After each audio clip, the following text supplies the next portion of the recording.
البدع والأهواء، أهل البدع العقائدية وأهل البدع السياسية. نقول بيننا وبينكم السلف، بيننا وبينكم الكتب، كان فيقول البدع بيننا وبينكم. Bismillahirrahmanirrahim. Qala al-Imam al-Bukhari rahimahullahu taala. Oh ya, hadisnya pendek insyaallah nih ya. Al-Babus Samin Wassalasun, bab yang ke-38. Bab ismi man kadzaba 'alan nabiyyi sallallahu alaihi wasallam. Dosa orang yang berdusta atas nama Nabi sallallahu alaihi wasallam. Yang diinginkan oleh Imam Bukhari dari bab ini adalah yaitu peringatan jangan sampai kita sembarangan menyampaikan hadis. Karena apa? Ini dosanya besar, bukan dosa kecil. Diancam dengan neraka. Nanti di dalam hadis-hadisnya disebutkan itu hukumannya adalah neraka. Kalau hukumannya neraka berarti ini dosa besar. Bukan dosa kecil. Kita baca hadisnya, al-haditsus sadis ba'dal mi'ah 106. Haddatsana Ali bin al-Ja'd.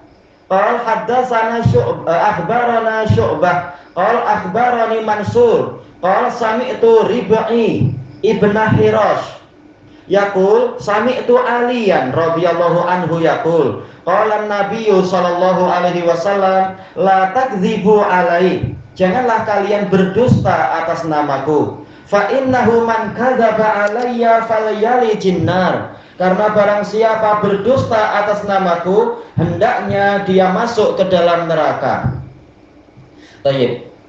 Hadis ini Imam Bukhari meriwayatkan dari gurunya yaitu Ali bin al-Ja'd, beliau Abul Hasan Ali ibn al-Ja'd al-Basri, sifatun sabt. Qala akhbarana Syu'bah, jelas ini terulang-ulang terus ya. Syu'bah, beliau adalah Abu Bistam, Syu'bah ibn al-Hajjaj As-Sadusi al-Basri, Amirul Mukminin fil hadis, abid. Qala akhbarani Mansur ibn al-Mu'tamir Abu Attab, sifatun sabat, asbatun nasfi Ibrahim an-Nakhai, dan juga asbatun nasfi Mujahid. Dan Mansur ini termasuk yang mampu menyaingi hafalannya Sufyan Ats-Tsauri. Ini Mansur rahimahullah, karena hafalannya luar biasa dan beliau orang soleh, muridnya pun berpuluh-puluh ribu.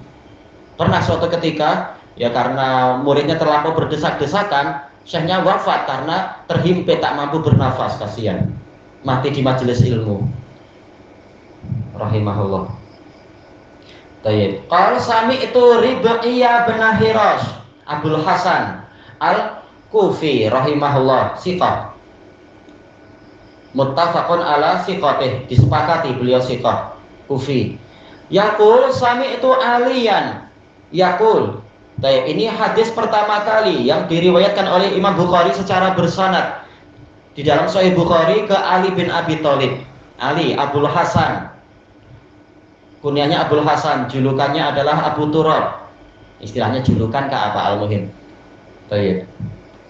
Abul Hasan karena apa? Beliau memang ayah dari Al Hasan, anak yang paling besar. Ali bin Abi Thalib ibni Abdul Muttalib Al-Hashimi. Yaqul, kalau Ali jelas keutamanya banyak sekali, Amirul Mukminin. Dijuluki juga apa? Haidarah, singa apa namanya? Singa hutan. Dan beliau yang berjasa untuk membelah kepalanya si Marhab, raja dari Khaybar itu, raja Yahudi, kalah melawan beliau. Cerita keutamaan beliau banyak. Qala Nabiyyu sallallahu alaihi wasallam, Nabi sallallahu alaihi wasallam bersabda, la takdzibu alai, jangan kalian berdusta atas namaku. Ini larangan bersifat umum. La takdzibu ini umum, sama saja dusta terkait dengan dunia ataukah dusta terkait dengan agama. Ini adalah bersifat umum. Berarti apa? Apapun masalah kedustaan itu tak boleh, karena Nabi melarang. Asal dari larangan adalah litahrim, apalagi ini adalah atas nama Nabi. Sebagaimana dijelaskan oleh Al-Qadhi Iyad, dusta atas nama siapapun itu tak boleh. Iftira, membuat-buat cerita dusta, mengarang-arang kedustaan itu tak boleh.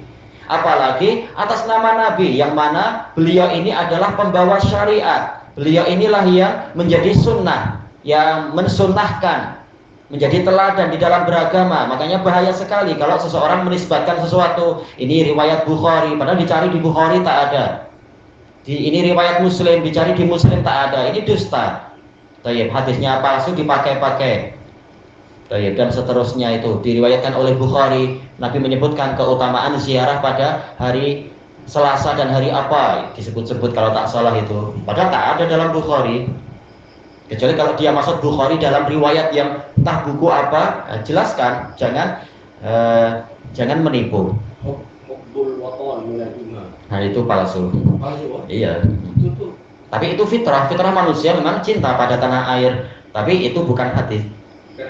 Bukan. Memang. Nah, itu dusta. Iya, dusta atas nama Nabi. Ah, itu lagi. Di Cina jumpa siapa? Konfusius. Dapat apa? Iya, palsu maudhu. Oh, tapi Malaysia terkenal hadis. Iya, memang. Ataupun ulama ataupun ustaz yang juga itu tak maudhu. Nah, itu bahaya. Itu dosanya besar sekali. Tayyib alayya, kata Al-Hafidz Ibnu Hajar, tidak ada mafhumnya, mafhum mukhalafah. Kenapa? Karena sebagian mubtadi'ah, kata beliau, mengatakan yang dilarang adalah dusta atas nama Nabi. Tapi kalau dusta untuk kebaikan Nabi boleh, katanya. Nah, ini kata Al-Hafidz ini bodoh. Kenapa? Sama saja dusta untuk kebaikan Nabi, tetap saja itu adalah kedustaan, itu masuk dalam larangan. Mereka alasannya apa? Mereka mengatakan dusta untuk menolong agama Nabi boleh, yaitu kita membuat cerita-cerita keutamaan membaca surat ini demikian, keutamaan mengamalkan ini demikian, padahal tidak ada dalilnya agar orang semangat ibadah. Kata Al-Hafidz ini adalah kejahilan dan kebatilan. Kenapa? Karena dia menisbatkan kepada Allah dan Rasulnya syariat yang tidak diturunkan dari Allah dan Rasulnya, dan ini adalah dosa besar, membuat agama sendiri.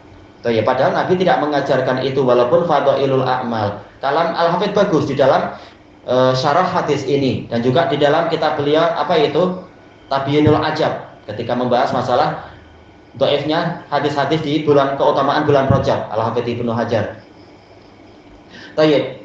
Fa innahu, fa dengan inna dalam ilmu usul fikih ini adalah lit ta'lil, yaitu kenapa tidak boleh berdusta atas nama Nabi? Alasannya, man kadzaba alai, barang siapa berdusta atas namaku, falyali jinnar, maka hendaknya dia masuk ke dalam neraka. Kalau di dalam riwayat Muslim, man kadzaba alai yali jinnar, tidak ada fa dan tidak ada lamul amr. Tapi apa? Polanya adalah pola jawabu syarat. Tapi tak masalah mau jawab syarat ataukah yang di hadapan kita ini perintah dalam artian apa? Ilzam, yaitu dia akan diwajibkan, akan dipaksa oleh Allah untuk masuk neraka, menunjukkan ini adalah dosa yang sangat besar, ancamannya adalah neraka walaupun niatnya baik. Nah, dari sini kita tahu semata-mata niat yang baik itu tidak cukup kalau tidak mengikuti syariat Nabi. Memang innama amalu binniyat, amalan sesuai dengan niat, tapi itu baru syarat pertama. Syarat kedua adalah yaitu sesuai sunnah Nabi. Man amila amalan laisa alaihi amruna fahuwa radd. Barang siapa mengerjakan suatu amalan yang tidak ada di atasnya syariat kami, maka dia tertolak. Raddun masdar artinya adalah mardud, yaitu tertolak. Tayyib. Berarti apa? Memang syaratnya dua, terkait dengan la ilaha illallah dan terkait dengan Muhammadur Rasulullah. Tayyib. Makanya walaupun dia berdusta untuk menolong agama Nabi, yaitu membuat hadis-hadis palsu, tetapi tetap saja Nabi mengancam dia masuk neraka karena Nabi tidak mau agamanya ditolong dengan cara pemalsuan, memalsukan agama. Apa bezanya dengan agama Yahudi dan Nasrani yang pendetanya membuat-buat ini dan itu? Tak ada bezanya nanti. Agama Islam wajib tetap murni, dijaga kemurniannya. Baik, dijelaskan oleh Ibnul Mulaqin rahimahullahu taala, hadis ini mutawatir. Iya, karena yang meriwayatkan lebih dari 40 sahabat.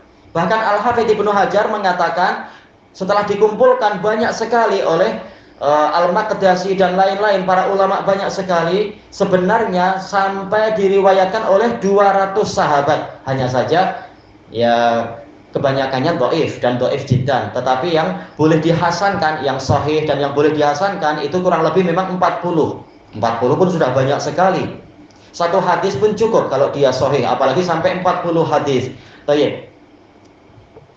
Berarti apa? Ancamannya memang sudah sangat tersebar. Sampai-sampai ini hadisnya sangat mutawatir. Ancaman untuk jangan sampai kita berdusta atas nama Nabi, membuat kedustaan, membuat hadis-hadis palsu dan seterusnya. Dan dijelaskan oleh Al-Hafidz Ibnu Hajar dan juga sebelum beliau, yaitu Ibnu Al-Mulakin, juga sebelum mereka berdua, yaitu Al-Qadhi Iyad, dengan sebab hadis ini maka hadis Ali itu sedikit. Demikian pula hadis dari Umar bin Al-Khattab juga sedikit. Hadis dari Imran bin Husain juga sedikit. Kenapa? Karena mereka takut untuk berdusta atas nama Nabi. Makanya mereka tidak berani banyak-banyak meriwayatkan hadis. Hadisnya sedikit saja.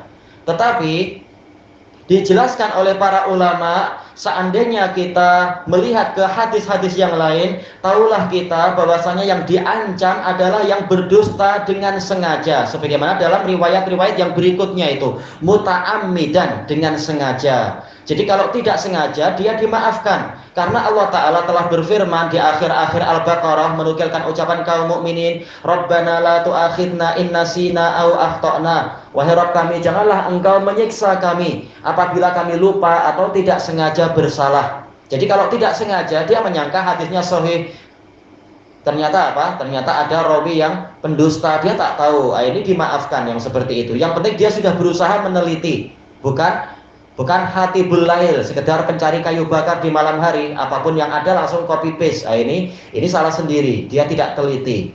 Ucapan manusia saja kita wajib teliti, apalagi sampai ucapan Nabi dinisbatkan kepada Nabi.